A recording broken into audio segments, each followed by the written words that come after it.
What's good, Josh? I'm Kyle. Welcome back to my channel. Make sure you leave a like, comment, and subscribe. We're trying to hit 1,000 subscribers, so help me out there.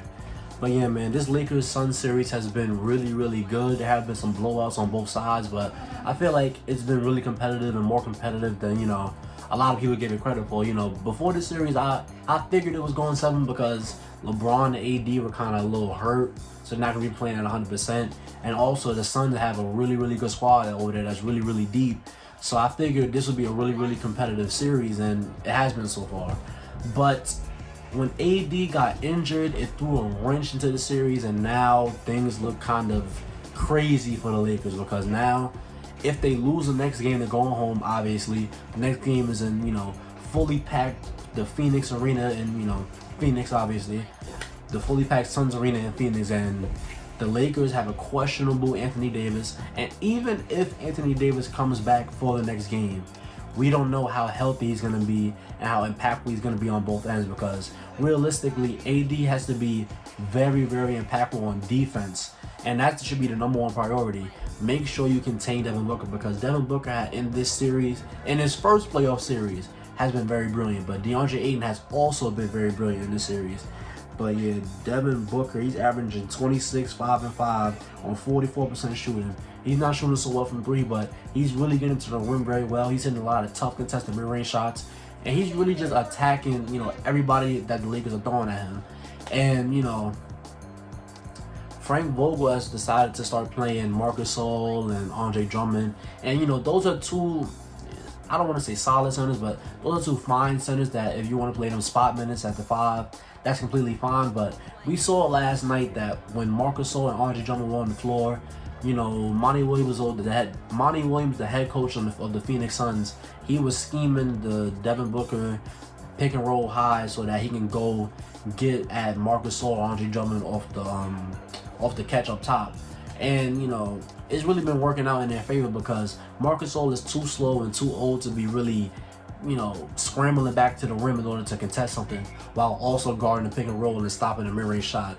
And Andre Drummond is just too slow, himself. He has a little athleticism, but he's not fast enough to be holding guys like Chris Paul, Devin Booker, or even Cam Payne. And Cameron Payne, to see his career turn around from what it was in OKC, what it was in Chicago, to see it turn all the way around and come full circle like this is a beautiful thing, because now he's actually a solid backup point guard option, scorer on a playoff team. I did not think this would happen back in 2017, but it just shows you never give up on a player.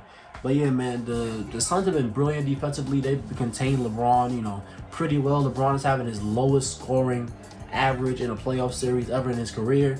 And Anthony Davis, he did get off to a great game. I think it was game 3. It was game 3, yeah.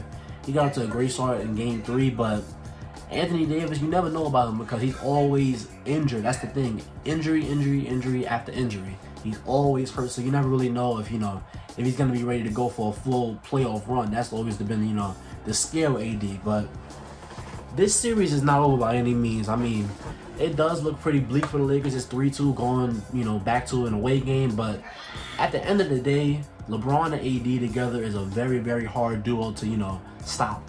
And I do think that the Suns could win the next game. I think the next game may be tomorrow, but I do think it's possible that they win, but I doubt it, because I think that the Lakers are going to come out with a sense of urgency.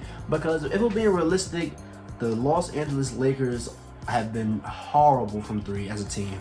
They're shooting something like 27-28% from 3 as a team, and Dennis Schroeder has to be better on offense, because 0 points in 25 minutes is unacceptable.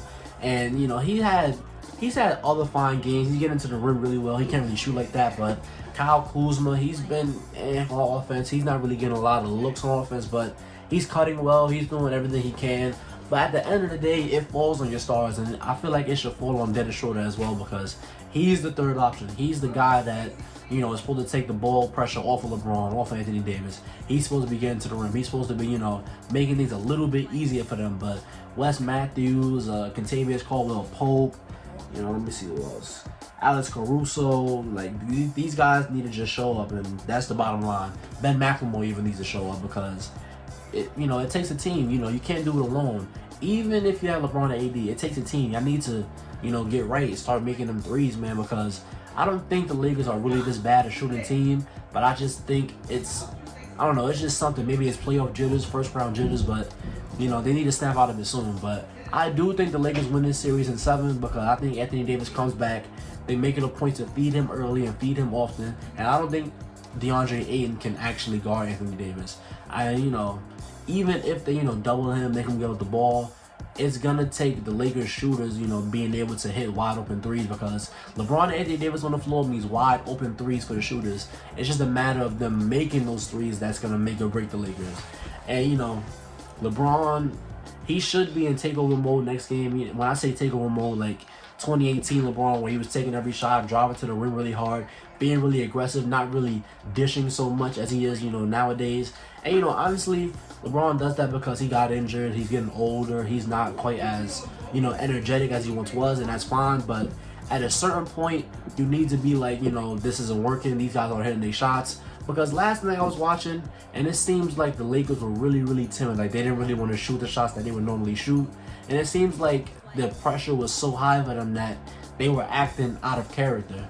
And it seems like once Devin Booker got rolling to a start, there was no stopping him. Like, he was making every mid-range shot, but that's the thing. He was really getting to the rim, and once Anthony Davis comes back, I feel like he will be getting these easy rim looks, because Anthony Davis at the 5 is able to switch off from the pick and roll, hedge the screen, back up, and be able to recover back to the lob threat that could be DeAndre Ayton when, you know, him and Booker run the pick and roll together.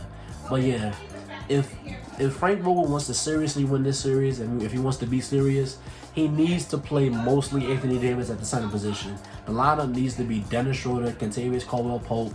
It needs to be probably Wesley Matthews, LeBron at the 4, AD at the 5. That's the best defensive lineup. That's the lineup that's going to get you the most results. That's the lineup that's going to make the least mistakes on defense. And that's the lineup that the Lakers need to run mostly, you know, in order to win this series. But, you know, we're going to see tomorrow. I think the Lakers are going to win, but let me know what you think down in the comment section below. And if you said that in this video, thank you. Don't forget to like, comment, and subscribe. And I'll see you on the next one.